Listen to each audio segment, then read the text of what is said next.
હા, એનું નામ સાસુ. ભાઈ જો, સાસુબાનો તમે જન્મ દિવસ ઉજવતા નથી. તમે ક્યાંય પણ ફરવા જાઓ તો સાસુબા માટે ઓલી પર્સ નાનું એવું એનું રાખી શકે કે છાલ ઓઢી શકે, આવું તમે કાંઈ લઈ આવતા નથી. સાસુબાને તમે લાલો મૂવી જોવા લઈ જતા નથી. સાસુબાને તમે ચારધામની યાત્રા કરાવતા નથી. સાસુબા તીખા થાય ભાઈ, હરખથી થાય, હકથી થાય. એક સાસુના અને વહુના પ્રસંગની મારે તમને વાત કરવી છે. એ પછી મારે દીકરીઓના પ્રશ્ન ઉપર વિશેષ ભાર મૂકવો છે. એક સ્ત્રી પરણીને સાસરે ગઈ ને અહીંયા સાસુબા જેટલા પણ બેઠા છે ને, બાની ઉંમરના, એને ખબર, બા તમારા સાસુને તમારા માથે ઓઢવું પડતું, બોલો હા કે ના? હા. તમારા સાસુને સામે લાજે કાઢવી પડતી ક્યારે, અને સાસુને સામે તો બિલકુલ બોલાતું જ નહીં, હા કે ના? આ વાતની અંદર તમે એગ્રી ને? હા. સાસુબાની સામે બોલાય નહીં. એક સ્ત્રી છે ને, એ પરણીને સાસરે આવી. રોજ સવારમાં અનાજ દળવાની ઘંટીએ તમે કામ કર્યા છે એટલે તમને ખબર છે કે સવારમાં ઉઠીને વાહિદા કરીને ભેહું દોઈને સવારમાં અનાજ દળવા માટે બે જવાનું. આખું બંધ હોય ને તો એમ ઘૂમડા જ કરવાનું. અને ઓલો ઘઉં હોય ને આવી ટાઢનો કોઈ વાતે દબાય જ નહીં, એમાંથી લોટ થાય જ નહીં. એક સ્ત્રી હતી ને, રોજ સવારમાં એનું કામ, એને સાસુબાઈ એને શીખવાડ્યું કે તમારે આટલું કામ કરવાનું. 18 વર્ષની એની ઉંમર, પરણીને સાસરે આવી. રોજ સવારમાં એ અનાજ દળવા માટે બેસે. એક વખત એવો સમય આવ્યો કે 18-19 વર્ષની ઉંમરે આટલું બધું કામ કર્યું નહીં, અને આવી ટાઢની અંદર વાહિદા ને ભેહ દોવાનું કામ ને બધું કરે, એટલે એ સ્ત્રી બીમાર પડી ગઈ. એ વહુબારું જે આવી હતી ને, બીમાર પડી ગઈ. એટલે બીમાર પડીને એ પહેલાં આ શિયાળાનો સમય હતો, તલ પાક્યા હતા, અને એના દિયરને એવું કીધું કે દિયર ભાઈ, તમે ઘાણી પીલાવવા માટે જાઓ છો ને, તમે તલનું તેલ કઢાવવા માટે જાઓ છો ને? હા ભાભી, મારા માટે થોડી હાની લેતા આવશો? એના દિયર એવું કે હા ભાભી, લેતો આવીશ. સરસ મજાની એક હાની જે છે ને, એ સમયની અંદર કચરિયું ન મળતું, ગોળ ઘરે આવીને નાખવો પડતો, એટલે ગોળી નાખીને ન આપતા. એટલે એ હાનીની અંદર ખાલી તલનો લચકો છે ને, એ પીલાવીને એ લેતા આવે. પણ સાસુબાની બીક, એને પૂછ્યા વિના ગળા ઢેફલા ખવાય નહીં, એને પૂછ્યા વિના ગોળને અડાય નહીં, ખાંડના 2 દાણા અડાય નહીં. એટલે એ દીકરાની જે વહુ હતી, એને વાટકો ઢાંકી દીધો, અને ઓલા 2 ભડ જે ઘંટલાના પડ્યા હોય ને, એની નીચે આડો મૂકી દીધો. થોડી રોજ હાની મોળી હાની ખાયા કરે. તાવ આવ્યો ને એટલે એને દળવાનું કામકાજ બંધ થઈ ગયું. એની જગ્યાએ સાસુમાં બેઠા દળવા. અને જેવા ઘંટલાના પડ બારા કાઢે ને, ભેગોલો વાટકોય નીકળો બારો.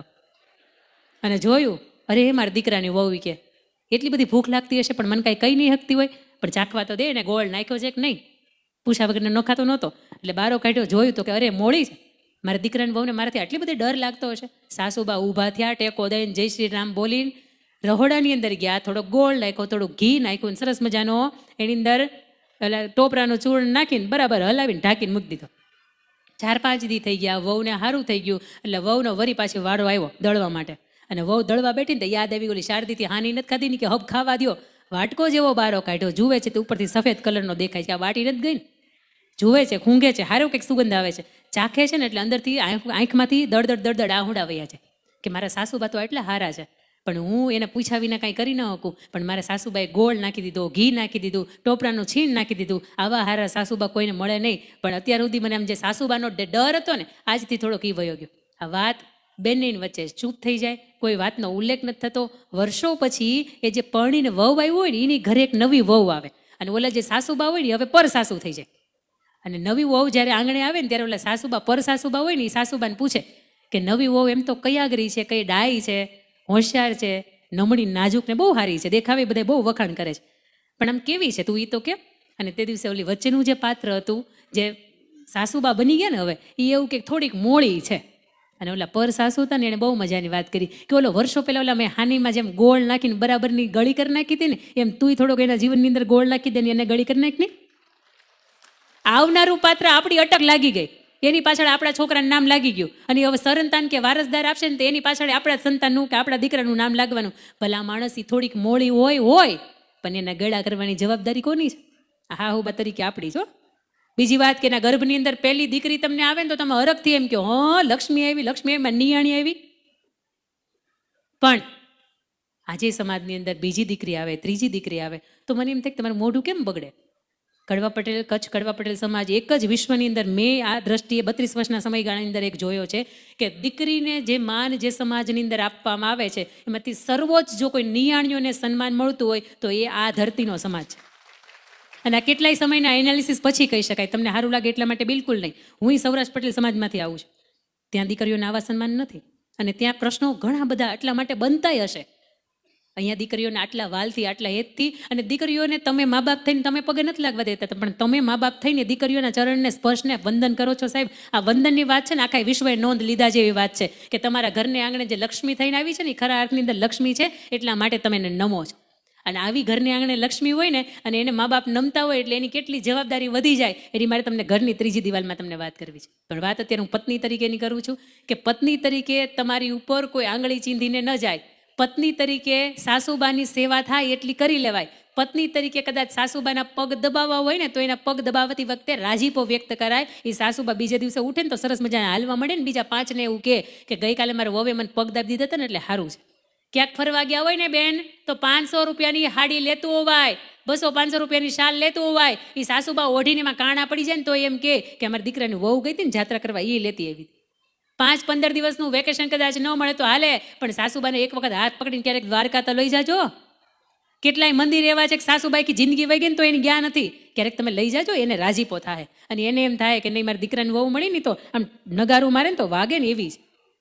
પણ સાસુબાન અંદરથી હૃદયથી રાજીપો જ નથી એટલે ભાઈ ખખડે, અને એ ખખડે એટલે તમને બિલકુલ મજા આવે નહીં. આ તમે કહો છો પાછું.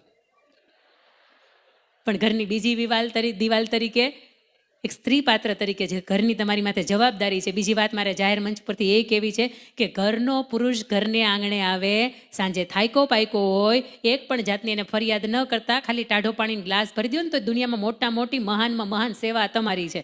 કારણ કે એ આખી દુનિયાથી કંટાળીને ઘરે આવ્યો છે. ઘરેથી કંટાળે ક્યાં જાય? પાનના ગલે જાય ભાઈ, બીજે ક્યાંય ન જાય. અને જેટલા પાનના ગલે ગયા હશે ને એને મારે પૂછવું ઘરેથી કંટાળીને ગયા છો?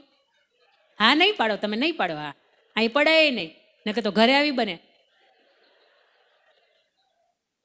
પણ એ પુરુષનો ચહેરો બદલે ને તો તમને ખબર પડવી જોઈએ કે એના સંકટ છે, એના માથા ઉપર કંઈક સંકટ છે, કોઈ વાતની અંદર અટવાય છે. ક્યારેક પુરુષનો ચહેરો ફરે ને તો એને પૂછજો. અને આજ સુધીમાં મેં ટાલ પુરુષોને જ જોઈ, સ્ત્રીઓને ટાલ મેં જોઈ જ નથી. એનું કારણ મારી પાસે છે, આપું? અમે 2 થી 5 શું કામ કરીએ ખબર છે? બપોર વચ્ચે 2 થી 5 શું કામ કરીએ? આ 1 મિનિટમાં અમે 22 વખત બદલી નાખીએ. ક્યાં શું મળે, સસ્તું મળે. તમે મોડાસામાં રહેતા હશો ને તોય તમને ખબર છે અમારે સુરતની અંદર કઈ દુકાનની અંદર સસ્તું મળે, ક્યાં સારું મળે. પણ આ બાજુ પૂછો જઈ, 22 તારીખે 25 તારીખ આવે એટલે સૌથી વધારે ટેન્શન હેનું થાય ભાઈ? હપ્તા ભરવાનું થાય. ક્યાંથી લાવશું? આ એમાં 15 વાળ ખરતા હોય ને 22 તારીખ વટે ને એટલે બીજા 15 મળે ખરવા.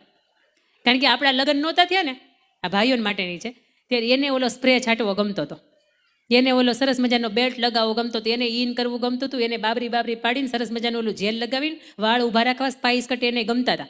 પણ આ 35,000 પગારમાં બધું પોહાતું હતું.